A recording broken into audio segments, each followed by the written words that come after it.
This show is part of the Head Stuff Podcast Network. This episode of the G-Spot is sponsored by Playblue, Ireland's favourite adult store. Playblue.ie has a huge selection of adult toys as well as some deadly deals. There really is something for everyone, no matter what bits you have or what you're into. Check out playblue.ie today.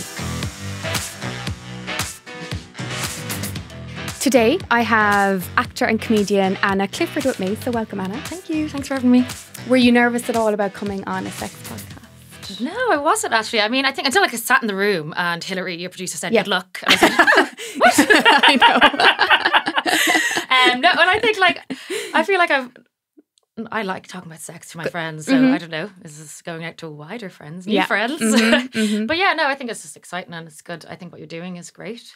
Good, thank you. Yeah, hopefully I don't regret it now.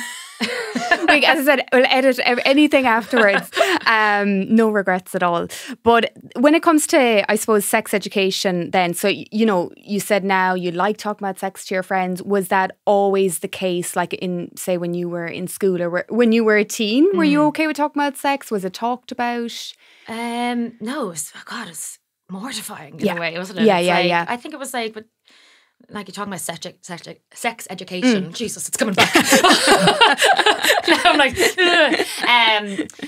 like I don't really remember sex education except from my friends, but you had to pretend like you knew what they were talking about, but you were hearing all this information for the first time. But you're like, I know that. Yeah, of course. Yeah, I've done that. What? And you're like freaking out inside and wanting to know more, but trying to play it cool that you were like, on top of it. Yeah. On top of no one. No one and nothing. I was so clueless. Now, I was doing bits, but like I probably even shouldn't have been doing those bits because I didn't know what was, you know what I mean? Like we were so, you know, even things like, I know this is the more, I suppose, negative, risky side of sex education, but even STIs and stuff, like we hadn't a clue. I remember there was a girl in school and she was telling everyone very confidently that crabs was HIV, that's what that meant. Wow.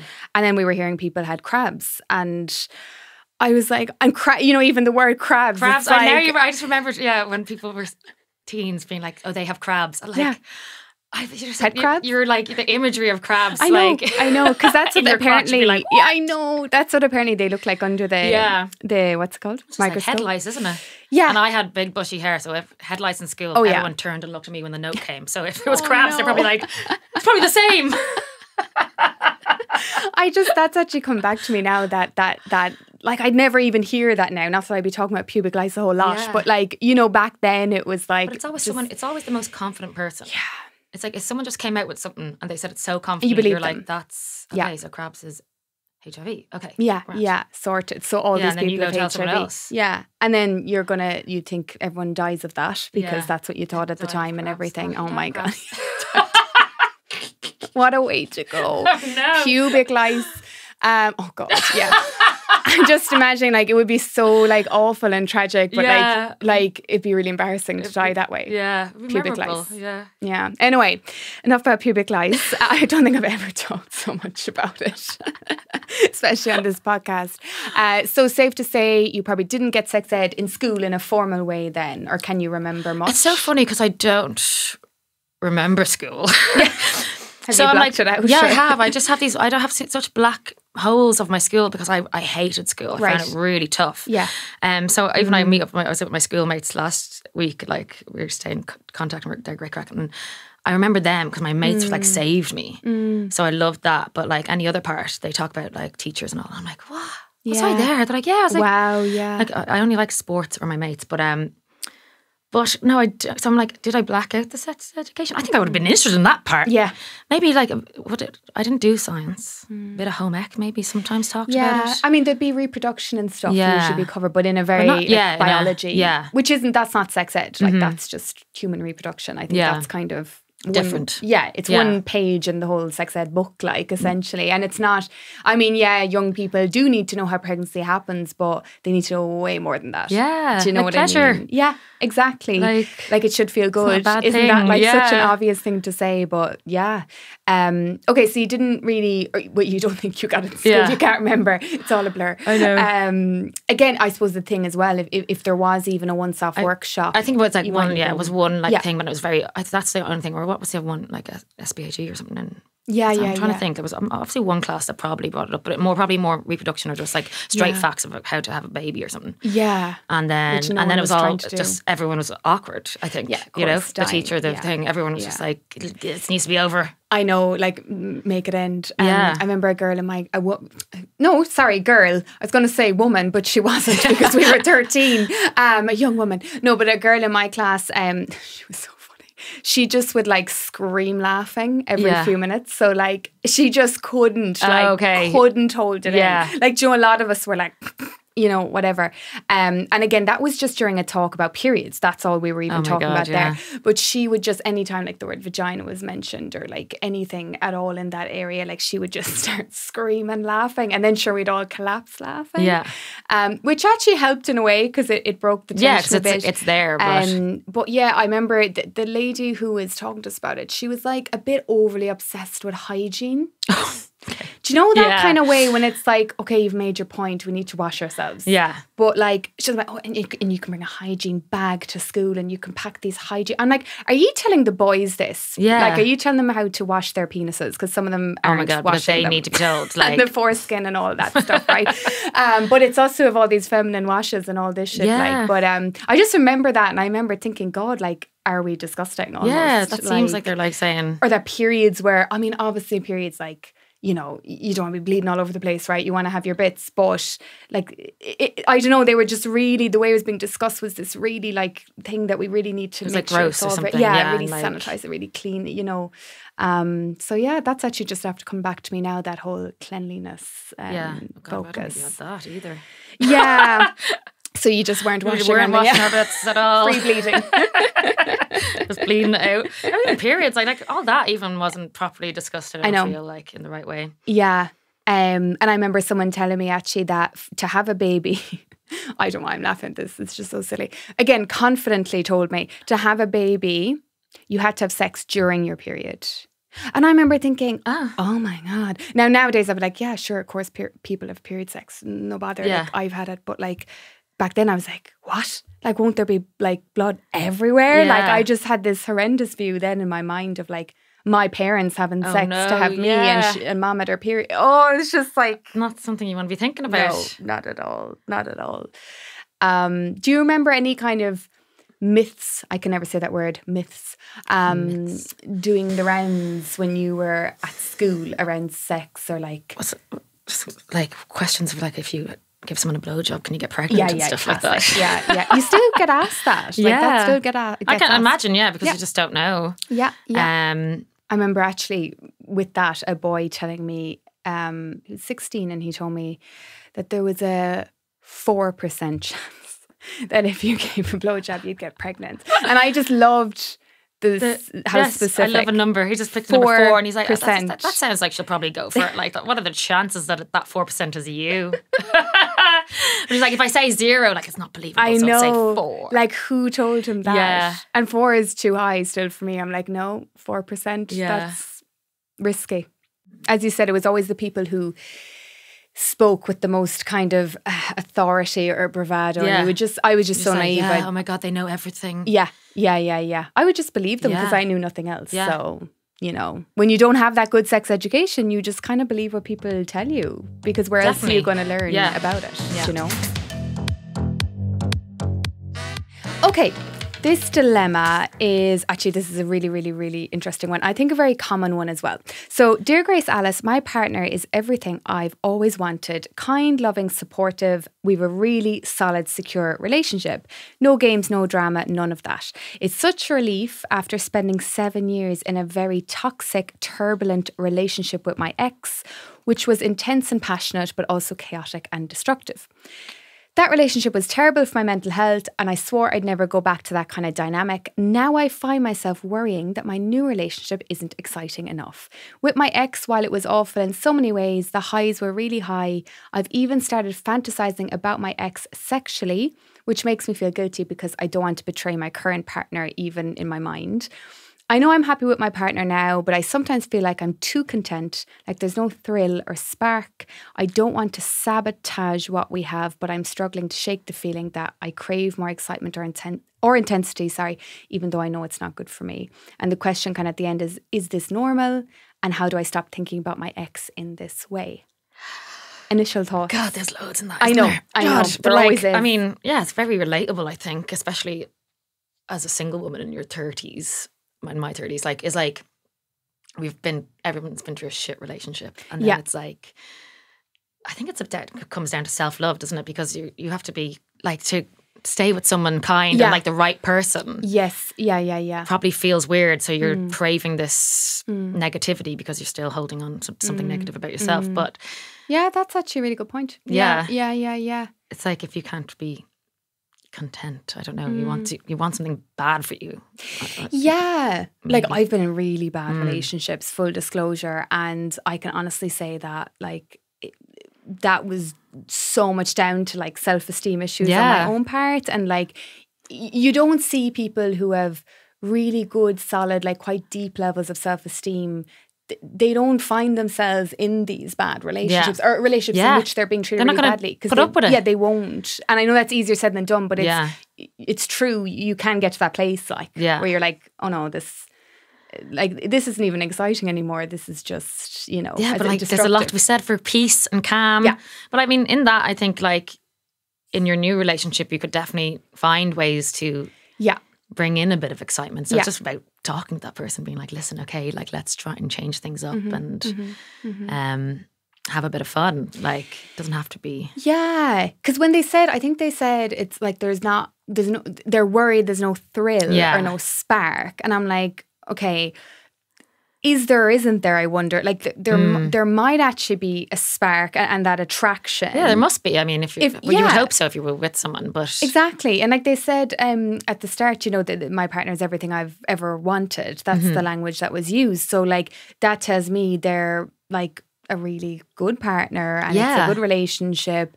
I think it is, I really empathize with this person though as well, because sometimes when we're in these, again, not good relationships, these unhealthy relationships, like that becomes what we know. Yeah. And it's like better the devil you know kind of thing. Like that becomes our normal.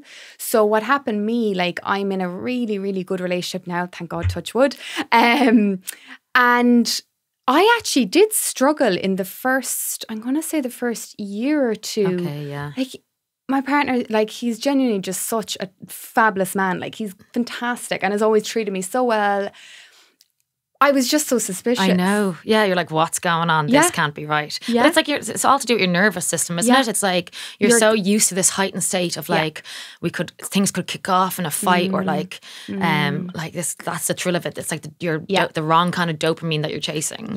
Yeah. So then when you find someone, you're like, okay, this can't be right. So you're like probably predicting that they're doing something on you, even if they're not. Maybe you're anticipating like that something's going to happen. Because you're still in that kind of fight or flight even. Yeah, exactly. And I remember with Ivan, I even found myself like kind of starting fights a little bit almost. And I had to go and unpack this, right? Wow, but I had to like be like, what are you doing? Like, I actually had to say to myself, like, why are you kind of trying to pick fights over nothing? I don't even like fighting. So I'm like, why are you doing that? And after a bit of therapy and a bit of talking it all through, I was like, because that's all I've known. I've only known, except for a few very brief, nice relationships I've had, like my longer, more serious ones. Like, I've known conflict and a bit of chaos, to be honest. Yeah.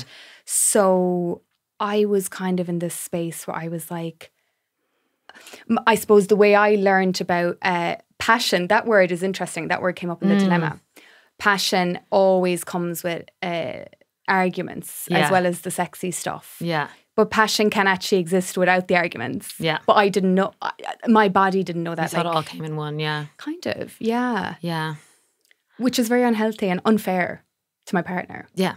I remember when I was like out of one relationship into another, and that my new partner was like bringing me just doing like really, really very normal, like bottom of the barrel things, like bringing me cups of coffee in the morning and stuff like that. And I was like, oh my God, thank you so much. Yeah. And he was like, you're amazing. What? Yeah. I was like, and just these little things. And he was like, this is like, what was the last person with? Like, you were like, I know. And I was like, God, this is so nice. I know. And when you're not used to it. Yeah. That like, bar, as they say, can be very low. I know. It's like what? Yeah. We allow ourselves to be treated. So exactly. I think with that, it just comes with, just that's it. Well, with everything, isn't it? The self-work.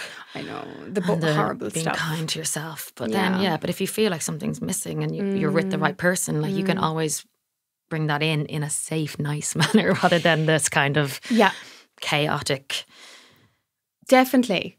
That kind of destructive. Yeah, the destructive chaos, yeah. I think probably some for this writer, maybe just spending a bit more time with that feeling of like, again, because I can kind of relate to that.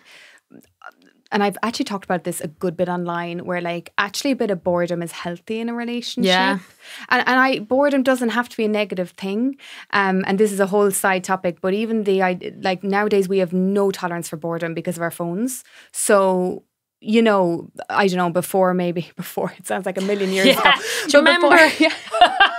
When people read a newspaper, I don't know. But you know, boredom is like, apparently it's good to be bored, it's actually good for the brain to have like now and then, like obviously not all the time, but like boredom has its place. And what you could also be mistaking contentment for boredom. Like if you're feeling content and peace and happiness in your relationship, that can feel again quite alien or quite foreign. Yeah. Because if you didn't know it before, and you could label it as like, oh, there's no passion, there's no thrill.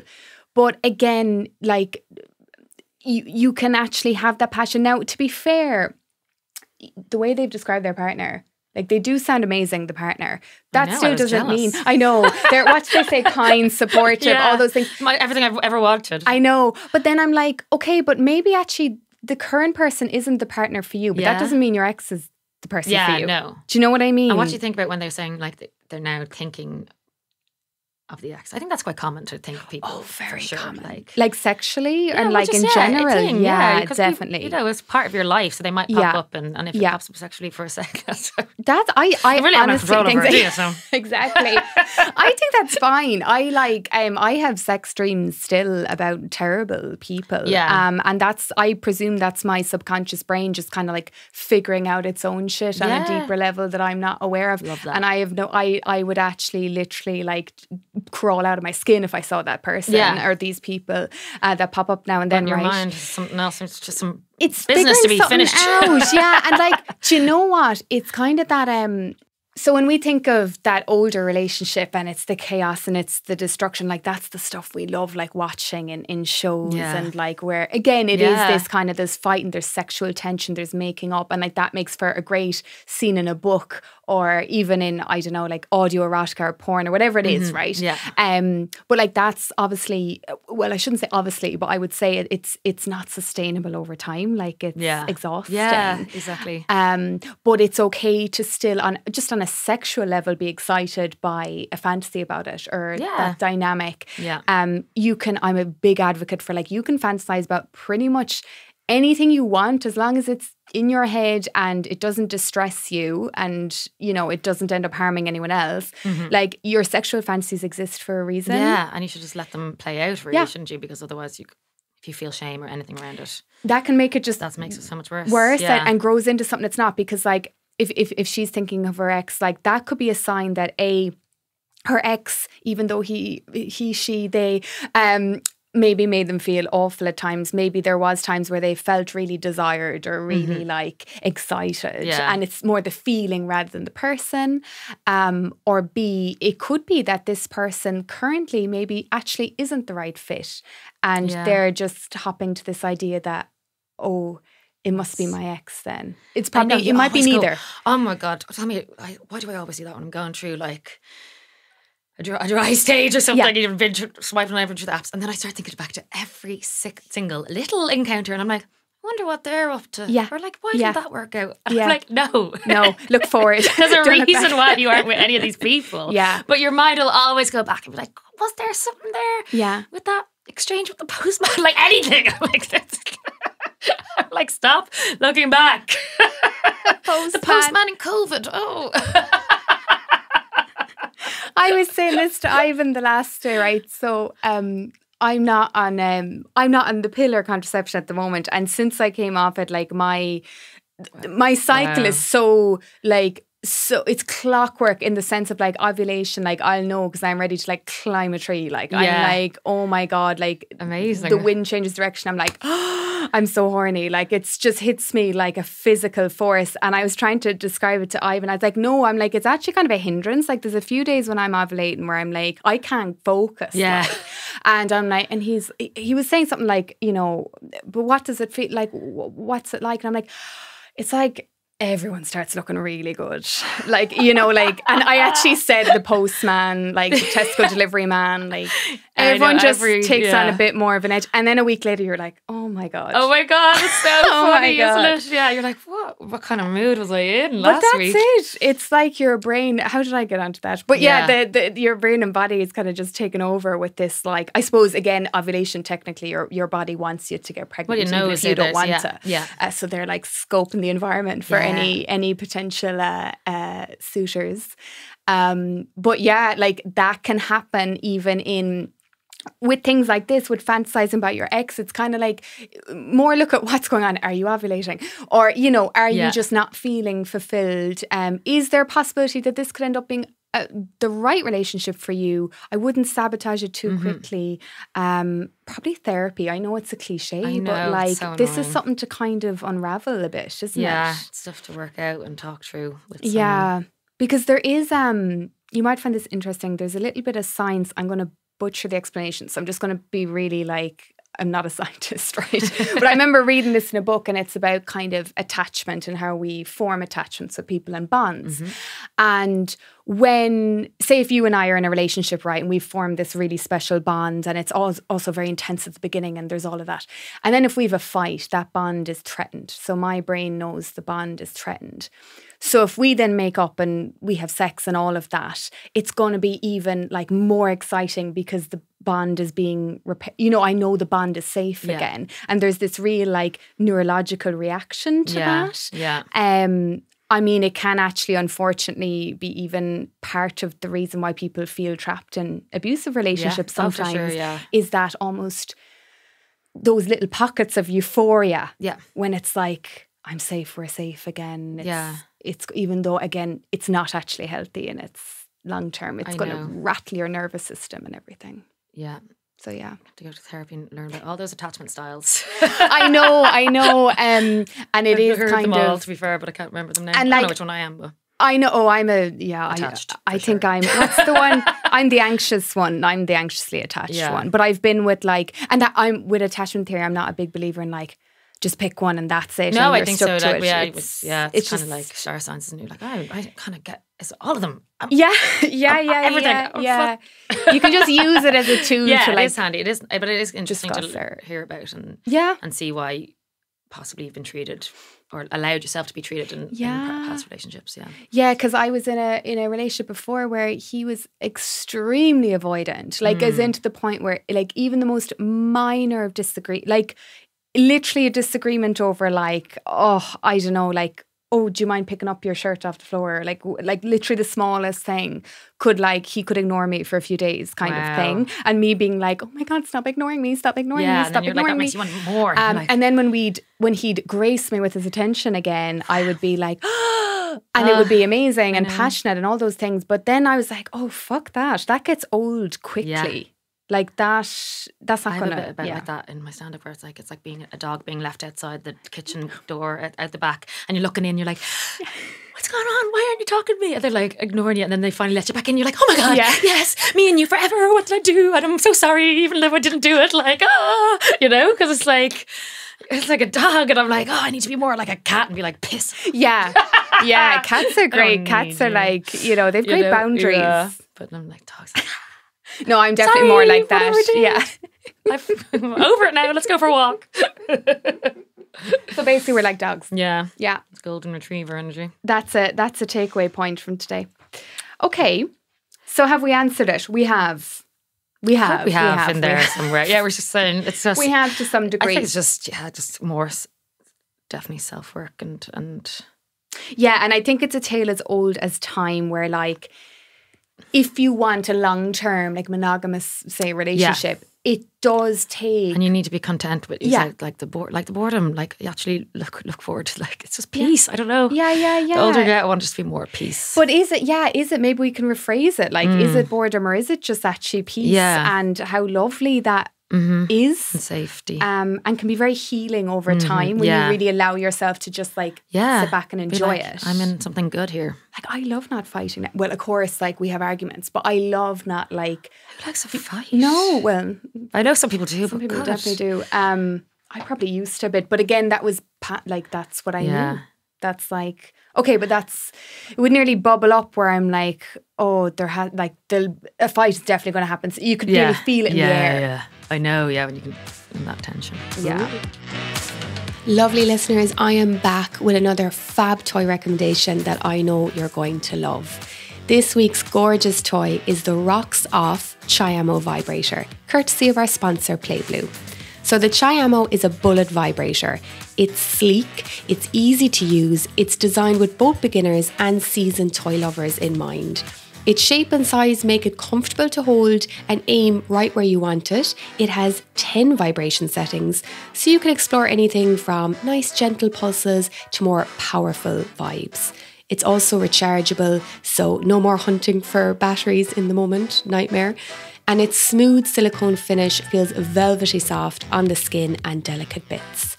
So if you have been curious about adding a bullet vibe to your collection, the Chi-Amo is an amazing place to start or upgrade.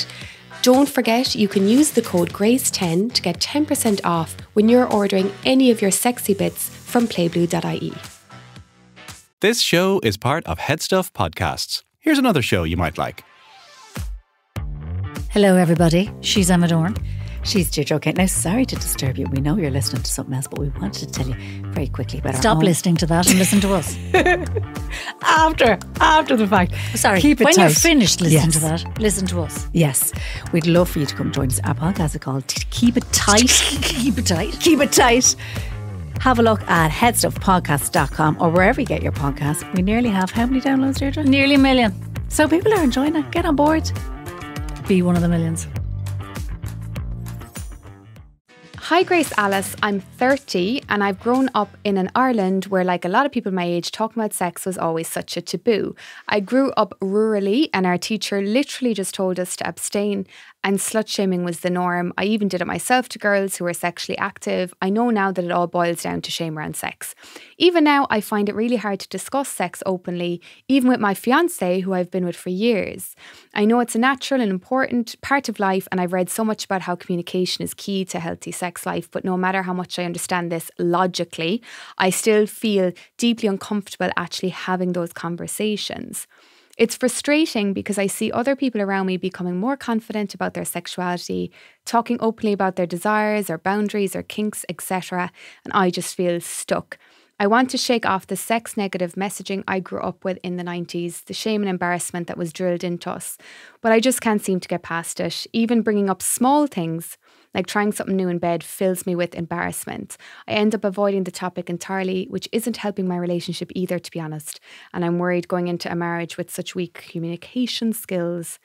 Any tips on how to start breaking this cycle and get more comfortable talking about sex? So I'd say, number one, a lot of us are in that boat. So hard, isn't it? Yeah, it is hard. And there's probably people listening who maybe grew up earlier, like than the 90s, and they're like, oh, the 90s were grand compared to the 80s. Like, the 80s were grand compared to the better. Yeah. But I think the 90s, and I actually had a really interesting conversation in season 1 with Carla Kay about this, is the media as well shapes a lot of our views around sex. And in the 90s, you know, just thinking, or even the noughties, oh my God, awful, like thinking of your Lindsay Lohans and Paris Hiltons and the tabloids. Yeah. And the way they used to try and get photos up their skirts and like, do you know all those things? Like, it was or the quite way you're dressed, and then, I mean, you're a slut, and you're like, those two things aren't linked No. at all. And anyway, I mean, the word slut, I just like, I want to reclaim it because I'm like, slut. I know. Oh, what? Someone who sleeps with lots of men. I'd love that. And what? I'd love to be a slut. I just don't have the time. Like, it should be praised. Unreal. Go, girl. Like, yeah, that's good. Yeah. Positive. Yeah. But but I mean, yeah, it's mad. And I just think, I just wouldn't want anyone to be going into a marriage without that communication. Yeah. Like, marriages are long and hopefully for the rest of your life, and you'd want to have like a good sex life and explore. Of course, yeah. But I think it's good she's thinking about it now. Yeah, I'm saying that's again. like one of the, isn't that like such a good first step? Like she's aware of it. Yeah, exactly. And she knows she wants to change it. Because I think that's really, because I do see people who kind of like, which is fine as well. You can always change these mindsets, and you can always like enhance your skills, communication skills, your sex skills, your communication skills, all the skills. But it does get harder the longer you leave it. Yeah. Like obviously it makes sense, because then you're unlearning another decade. And it becomes harder. It just builds up in your head, doesn't it? You're like, oh my God, this has become a bigger thing and a bigger thing. Yeah. So is there anything that's helped you become more comfortable talking about sex as like you grow up, essentially? Is there anything that has helped, or even not helped? I don't know. Like, what is it? Where was it that I became more comfortable? I think it's like becoming more comfortable with yourself and what you like and your desires, and then feeling in relationships that you feel safe in. Yeah.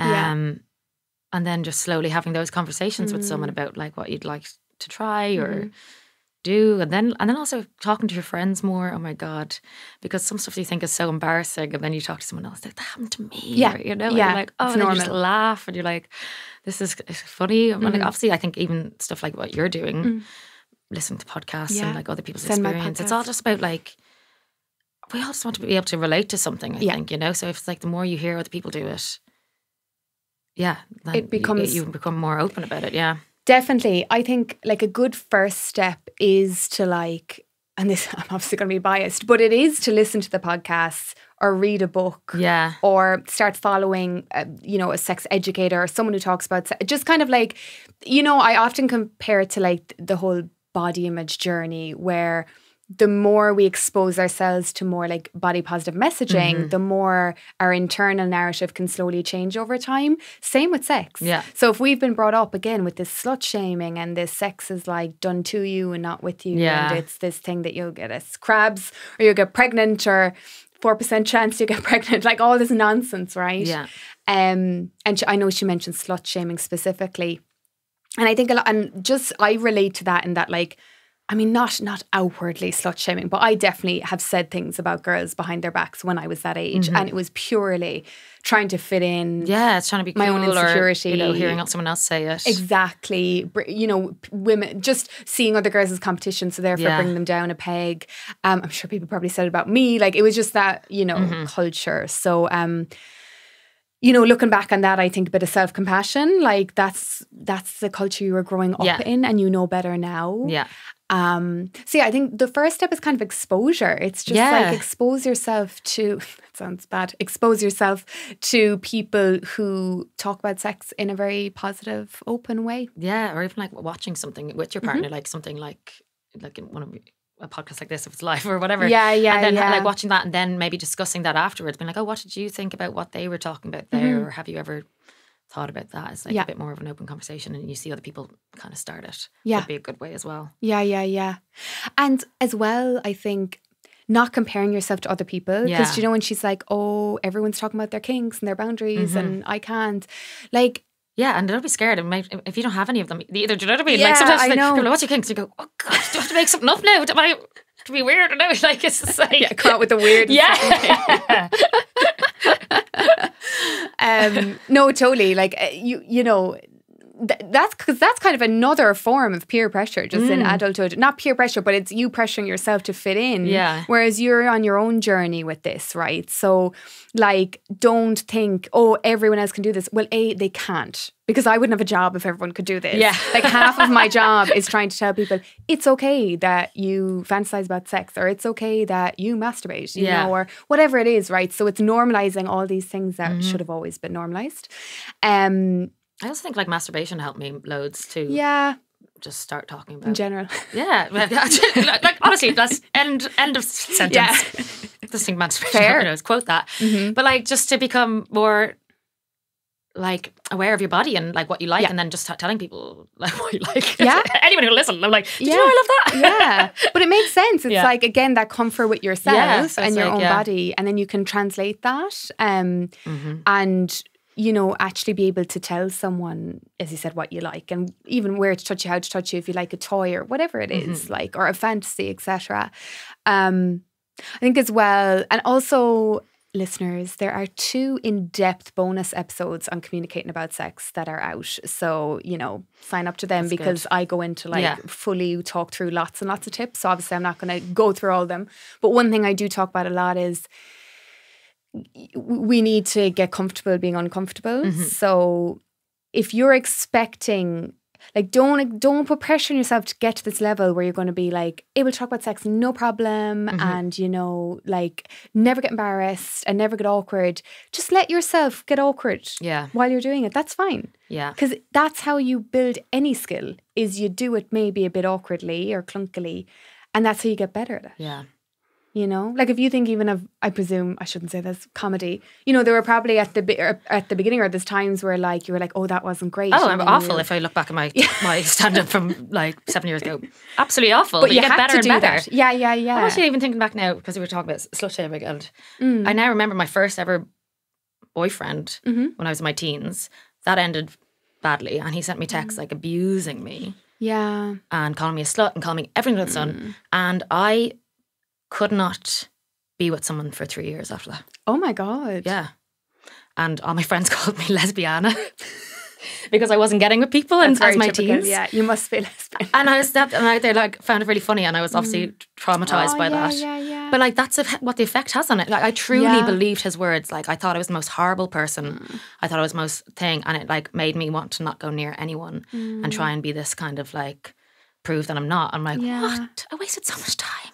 I'm like, how did I come out of that? I can't even remember now. And terms came back out, but it was just, I think then just again, probably listening to stuff, watching stuff, masturbating and understanding that wasn't true.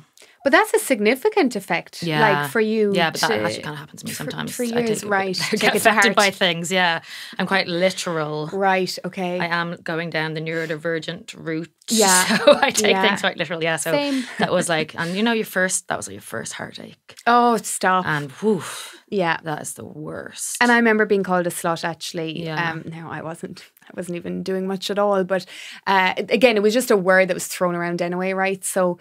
But even just like I remember being called it and like being like, oh my God, like it was a big deal to be called that. Like, it was horrible. That like you felt like dirty or you know, you were being looked down on, or you were like, it was horrible, wasn't it? Yeah, I think I was with people within that time as well, but like I hated myself for it. Yeah, I felt like you were betraying yourself or something. Just goes to show like the power of words and what someone could say to you and how it can stick. And I think even for this person to maybe, I don't want to send everyone to therapy, or they can come and see me. But you know, to maybe rewind a bit and look at, you know, how you learned about sex, how you learned about even again women and sex and bodies and all of that, and you're probably going to find, like they've said, a lot of shame-filled messaging. So sometimes we actually actively have to do some unlearning. Yeah, like sometimes we try to learn back a bit. And it doesn't feel nice. Exactly. Yeah. But it's icky. It's awful. It's icky, but it does then. It kind of gets rid of it. It does, and it kind you can go through. Do you know when you were saying there? Oh, like what a waste of.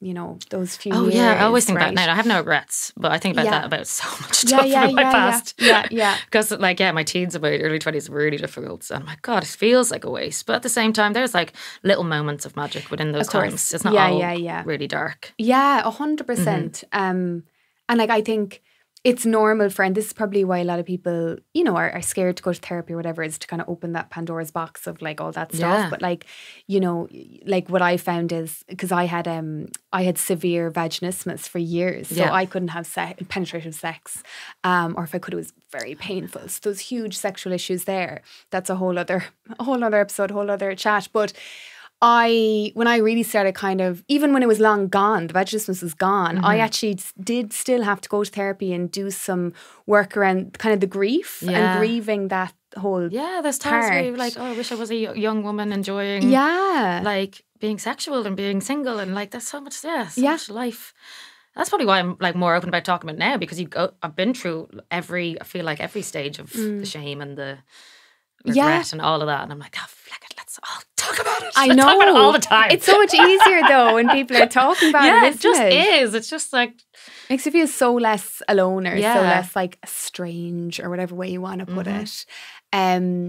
So yeah, I think going back and looking at a bit of that, and I actually I run a course, right, and it's called Better Sex for Women, and I love it. It's one of my favorite parts of my job, and I bring like a very small group, like 8 to 10 women together, and we just go through everything got to do with sex: body image, communication, desire, libido, pleasure, fantasy, you name it. We go through it all. Great. It's great. It really is. It's my pride and joy. I'm so proud of this course, and the women are just amazing. Like, it's just such a wonderful experience every time. But I think it's the first week, I kind of start off on this note where I encourage them to like get a bit angry about like, it's basically, it's not your fault you feel ashamed about sex. You weren't born with that shame. Like, you didn't decide to become ashamed.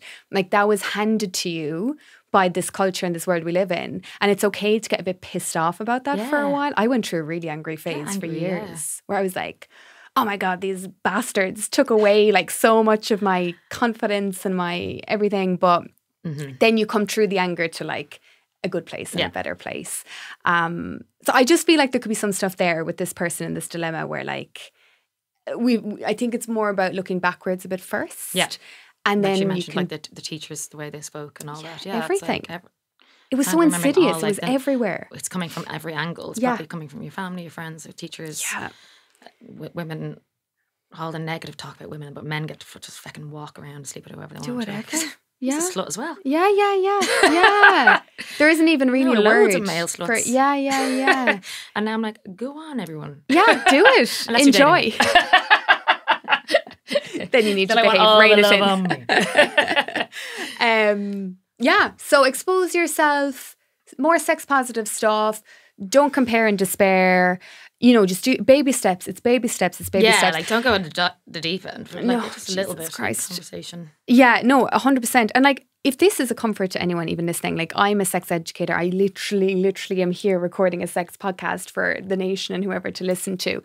I still sometimes get awkward talking about sex. Like with my partner, like not like to the point where like obviously it stops me, like I'm pretty comfortable. But there's times where I might need to bring up something or ask something and I'm like, oh my God, I get in my head, I'm like, how will I say it? Oh, I'm going to say it wrong. Or like, I go back to that place of feeling, oh, I'm too much or I'm being, you know what I mean? These insecurities. Or like fear of rejection or something. Fear of rejection, fear of being perceived like negatively. I even get sometimes a bit, and I'm so proud of my work, but sometimes if I meet like, there was a fella in fixing a freezer recently in the house, right? No, and I wasn't something else. And I wasn't ovulating, nothing like that, right? So he came in, he was fixing. He was like, "You need to defrost it properly," and I was like, "Oh Jesus, okay, I've been told."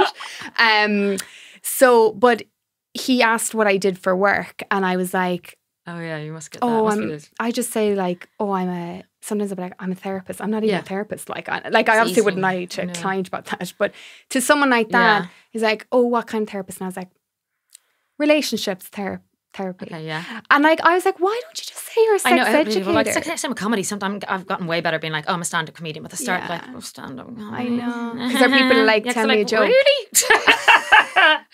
Yeah, and then they're like, tell me a joke. And I'm like, no. Do people actually say that? Oh, of course, that's like the first thing every single time. And but do they say it seriously? No, they are. They're like, go on, tell us a joke. And I'm like, I'm off the clock. I'm not working. Yeah. Fuck off.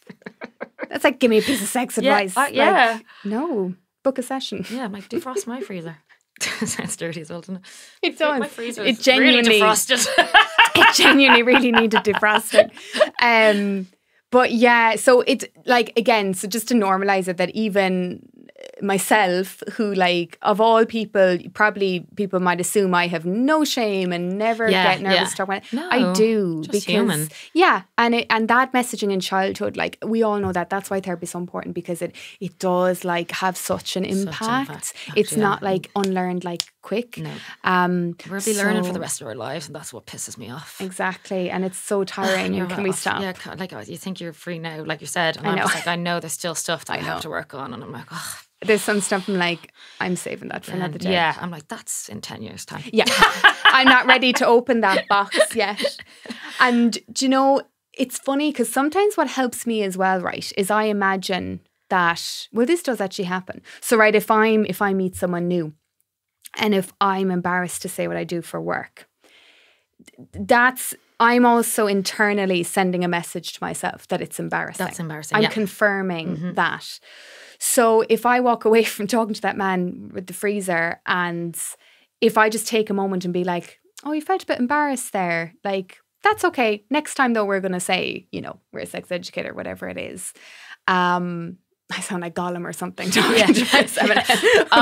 have conversations with myself all the time. I'm like, we don't talk to ourselves like that anymore. Yeah. Okay. And I'm like, exactly. Okay, sorry. Yeah. Sorry yourself. I know, but it helps sometimes. Oh, it's so good. So because just think that like whenever you are saying like anything, you know, oh, I'll never be good at talking about sex. When you say it, you're kind of like confirming it, and that's being absorbed into your subconscious brain, which is another horrible, boring, arduous thing we need to work on, but it's true.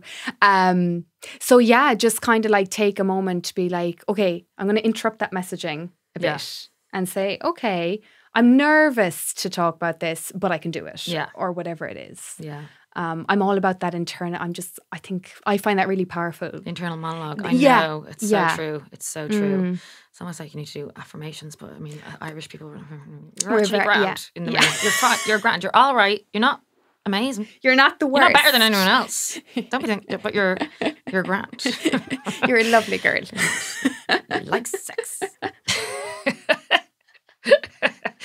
No, I know. Sometimes it does feel like, oh. But then sometimes I find it actually like really helps. Oh, no. So it depends. Whatever works. Proper research behind it is. Yeah, of course. Yeah. We're just a few steps behind the Americans. Oh, well, that's fine. I think that's okay. Yeah. I don't think I personally want to be American level, I don't know, confident, self-assured. I don't know what it is. A bit of humble. Yes. Humble. Keeps us textured, keeps us interesting. World. Okay, so yeah, that's it. Look, there's no quick answer to that. It takes time. But you'll get there. You will get there. That's my least favourite thing about everything, isn't it? Time. Yeah. You're like, Jesus. And it's always the things that are most important. Like, you know, the big things, like they just do take a bit of time. But yeah, definitely before you get married, try and start working on this. Yeah. Because then you're bringing a lovely intention into the marriage. Like you're bringing more awareness. God, I can't wait. You could have a great start to your marriage and start talking about it now. Exactly. There's also a really good app called Paired, and you can where they ask questions. Yeah, and you can kind of answer them. That's mad. And you can't see each other's answers until you've answered. Yeah. Did you follow me? Yeah. Have you used it? Yeah, I have. Is it good? Yeah, I really liked it. Now, I wouldn't be using it all the time. Like, we tried it for a while just for fun and see, you know. I loved it. You put in questions that you wanted to ask, kind of. So you pick questions. So say there could be one, it's like, what's your favourite sexual memory, right, of us? So I'll answer it. I hope you're glad you put of us in back there and my ex-boyfriend. Imagine, be very specific. But I think you're great. Yeah. Oh, you can see this shit. So you answer the question and then he or she can't see your answer until they answer it also. But it's really nice because it kind of like, it's not questions you might always ask each other. Yeah. And you do sit beside each other, because I can't imagine like if you do that at the office, but then you come home, you kind of know each other. I'd be there bringing it because I'm so annoying. Like, this is my whole job. I'm like, oh my god, I saw your answer. Nice. That's cute. It just can help sometimes with people who might not know how to even start communicating or find like the idea of sitting down and having a face-to-face conversation just too much too soon. That's cool. Approaching it in a kind of more fun way. Yeah. You know, Paired. I'm sure there's other apps as well that do an app for everything. An app for everything. Yeah. Okay, that was fabulous. Do you want to just tell people where to find you? Yeah, you can find me at Anna Cliff Comedy on all platforms and gigging around Dublin. Fabulous. Yeah. And you have a show? I run a show called Comedy for Witches, actually. It's kind of like, probably like your female workshops you do. It's my show where I promote more women in comedy, and I mean, men and women are more than welcome to both. And everyone's welcome, to be honest, and everyone has come and had a ball. But yeah, and I just like chat to the audience and read their horoscopes and stuff. From a magazine. Do you know a lot about I'm astrology? Not really. No, I only care about myself. I'm a Cancer, fair. so I'm like, oh my god, I'm so emotional. I'm a Cancer. I am definitely emotional. Yes. What else are you? I need to know. I'm Aquarius rising. Oh no, but what else? I haven't a clue. What else does just Cancer? You've lost me. What else are you? What do you mean? What else am I? I'm like. What else female, are Cancers? Oh, sorry. What are they? Oh, you're trying to think. What traits? Very emotional because we're water signs. Very homebodies. Yeah. Empathy. Yeah. Oh yeah. And actually into relationships and family and kind of stuff. Right. All sounds pretty okay. It's a big job. Do you know what I mean? Yeah, the emotional bit. Yeah. But I mean, I take everything with a pinch of salt because who knows? Yeah. No, I totally Nobody agree. has a clue on this earth. Is what I've discovered. And anyone who thinks they do, I think they're pretending. Yeah, exactly. Because how could we? How could we really know at all? So it's just a bit of fun. Yeah. So yeah. Well, thank you so much. Thanks for having me answer those dilemmas. No, really enjoyed it. A huge thank you to PlayBlue, Ireland's favourite adult store, for sponsoring this episode of The G-Spot. You can browse through their impressive selection of toys, lingerie and lots more sexy essentials at playblue.ie. This show is part of the Head Stuff Podcast Network, a hub for the creative and the curious. Shows are produced in association with Head Stuff and the Podcast Studios Dublin. Find out more or become a member at headstuffpodcasts.com.